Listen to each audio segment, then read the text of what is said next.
මාරයා තේරෙනවද? මාරයා මහත්යෝ අපි වගේ මේ අවුරුද්ද වලින් නෙමෙයි කාලය මනින්නේ. තේරෙනවද?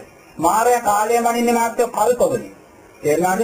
එයා සංසාරේ ඒ තරම් දිගයි යාට. එයා අවුරුදු කාලය මනින්නේ කල්පවලින්. අපි අවුරුදු වලින් මනින්නේ. ඒතකොට මේ කල්පවලින් මාරයා මේක මනිද්දි මහත්යෝ බුද්ධෝත්පාද කාලය කියන දේ හුඟක් කෙටි. දැන් මේ බුද්ධෝත්පාද කාලය දැන් අවුරුදු 2600ක් වෙන්න ඇවිල්ලා. තව අවුරුදු 100ක් තියෙයි. මේ ශාසනයේ අර්ථයක් නෑ. ශාසනයේ පවතිනවද?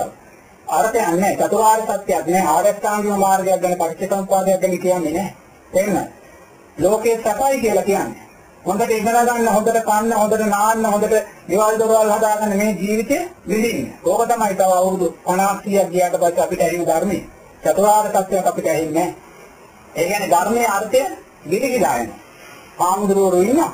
පන්සල් තියෙනවා, ආරණ්‍ය තියෙනවා. නමුත් ධර්මයේ අර්ථය නැතු වෙනවා. එහෙනම් ධර්මයේ අර්ථය තව මහත්යෝ තව අවුරුදු 50ක් උඩරිම තියෙයි. තේරෙනවද?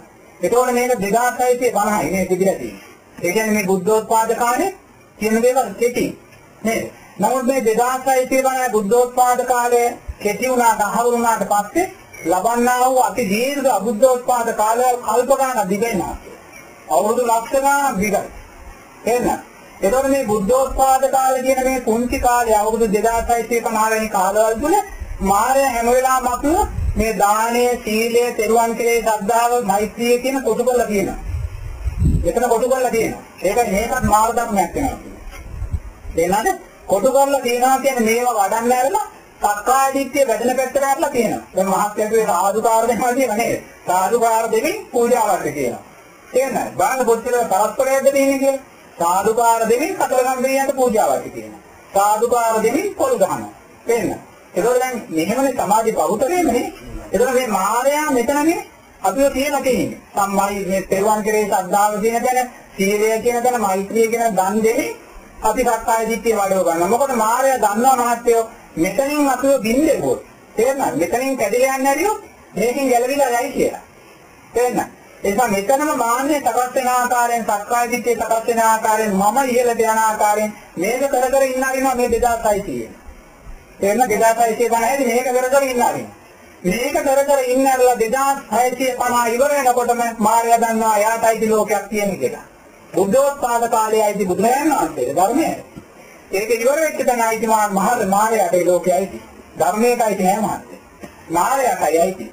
ඒතකොට කොහොම හරි ඔබලාම මේ මාර්යා මෙන්න මෙතන කරකෝ තියෙනවා. සක්කාය දිට්ඨිය වැඩෙන ආකාරයෙන් මමත්ව වැඩෙන ආකාරයෙන් මේවා කරන්න লাগে. සතරපාරේ නිදින පැත්තට යන්න දෙන්නේ නෑ. සක්කාය දිට්ඨිය තින්දන පැත්තට යන්න දෙන්නේ නෑ. සීලබ්බත පරාමාස තින්දන පැත්තට යන්න දෙන්නේ නෑ. විචිකිච්ඡාව තින්දන පැත්තට යන්න දෙන්නේ නෑ.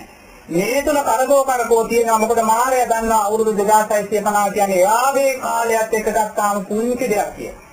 2650 පැන්නේ ගමන් මහත්යෝ මාර්යාගේ ග්‍රහණේ ආයිමත් ධර්මයේ අර්ථයක් මහත්යලා කැරෙන්නේ තේරෙනවද? මේ ජීවිතේ තමයි මහත්යලා ලැබෙන අවසාන අවස්ථාව. මහත්ය මේ ජීවිතේ සක්කාය දිට්ඨිය තිඳ ගන්න පැත්තට නොගියොත් මම දන්නේ තිඳිලාද කියලා. නොගියොත් මහත්ය තීන්කම් කර කර ප්‍රාර්ථනා කරන්නේ ඊළඟ ජීවිතේ මට හොඳට සත්‍වික මිනිසෙක් වෙන්න ලැබෙන්නේ. සත්‍වික දෙවියෙක් වෙන්න ලැබෙන්නේ කියලා කියන්නේ. මොකද අපි හිතමු මහත්ය සත්‍වික දෙවියෙක් වුණා කියලා. තේරෙනවද? සත්‍වික දෙවියෙක් වෙලා මහත්ය සත්‍විකම දිව්‍ය තලයක අවුරුදු 5000ක් හිටියා කියන්නකො. නැත්නම් අවුරුදු 5000ක් හිටියා කියන්නකො. ඒ 5000 හිටියත් අවුරුදු 50000 හිටියත් මහත්ය නැවත එතනින් චුත වෙන්න ඕනේ. තේරුණාද? මහත්ය දෙවියෙක් විතරයි මාර්ගඵලලාභී දෙවියෙක් උනේ නෑ. සක්කාය දිට්ඨිය සිඳුන නෑ මේ ජීවිතේ. දෙවියෙක් විතරයි උනේ, සැප විතරයි ලැබුවේ. එතනින් අවුරුදු 5000ක් 10000ක් 20000ක් 25000ක් දිවිසක විඳලා මහත්ය චුත වෙලා නැවත මනුස්ස ලෝකෙට වැටුනොත් මහත්ය වැටෙන්න ඕනේ එක්ක ක්‍රිස්තියානි අම්මා කෙනෙක්ගේ මව් පුතකට, එක්ක මුස්ලිම් අම්මා කෙනෙක්ගේ මව් පුතකට, එක්ක හින්දු අම්මා කෙනෙක්ගේ මව් පුතකට, බෞද්ධ අම්මා කෙනෙක් තාත්තා කෙනෙක් ලෝකේ නැහැ. එහෙනම් බෞද්ධ අම්මා කෙනෙක් තාත්තා කෙනෙක් ලෝකේ නැහැ. ඒ නිසා දෙවියෙක් වෙනා වැඩක් නැහැ මහත්යෝ තින් කරලා. දෙවියෙක් වෙනා අපි කොච්චර කල් ජීවිත ලෝකේ හිටියත් අපි නැවත වැටෙන්නේ මහත්යෝ මිත්‍යා දෘෂ්ටික මව් පුතකට, මිත්‍යා දෘෂ්ටික තාත්තා කෙනෙකුට දාවා ඉපදෙන්නේ. ඒ මිත්‍යා දෘෂ්ටික මව් පුතකට වැටෙන වෙලාවෙ ඉඳන් අපි මිත්‍යා දෘෂ්ටික ගණයට වැටිලා ආත්මත් අපිට ගොඩ එන්න කල්පගානකින් බෑ. තේරෙනවද? ඒ නිසා බුදුරජාණන් වහන්සේ කියන්නේ ඔබ මාර්ගඵලලාභී මිනිසෙක් වෙන්න. මාර්ගඵලලාභී දෙවියෙක් වෙන්න. ඔබ මාර්ගඵලලාභී දෙවියෙක් වෙන්න ප්‍රාර්ථනා කරන. පින්කම් කරමින් සිල් රකිමින් සිල් ආරක්ෂා කරමින් දන් දෙමින් මෛත්‍රී වඩමින් ඊළඟ ජීවිතයේදී මාර්ගඵලලාභී දෙවියෙක් වෙන්න ප්‍රාර්ථනා කරන. මාර්ගඵලලාභී දෙවියෙක් කියන මාත්‍ර සතර අපායි මිදුන දෙවියෙක්. එයායිවත් දුකකට මිත්‍යා දෘෂ්ටික මෞකුසකට බැහැගන්නේ නැහැ. එතනමයි බුදුරජාණන් වහන්සේ වර්ණනා කරන්නේ. එතන තමයි ජීවිතේ ජයගත්තා කියන්නේ. මෙච්චර කාලයක් අපිට පුළුවන් වුණේ නැහැ එතෙන්ට එන්න.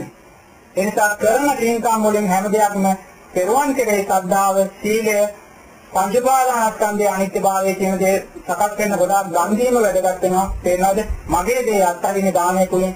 අපි කවදා හරි ගිය දවසක මේව අත්හැරලා මාත්‍ය මේ ඇස මගේ නෙමෙයි කියලා අත්හැරෙනවා.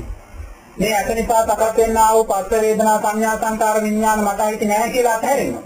ඒ වගේ අනිත් ඉන්ද්‍රියන් පහත් අත්හැරෙනවා.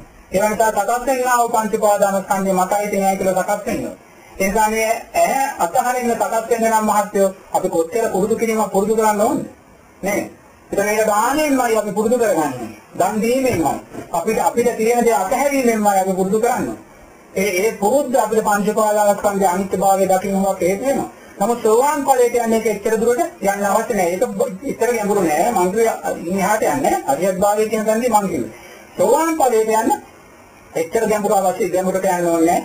දන් දෙමින් අර ඉහළ කාරණා ටික සම්පූර්ණ කරද්දී සක්කාය දිට්ඨිය වැඩෙන්න දෙන්න එපා. මමත්වය වැඩෙන්න දෙන්න එපා.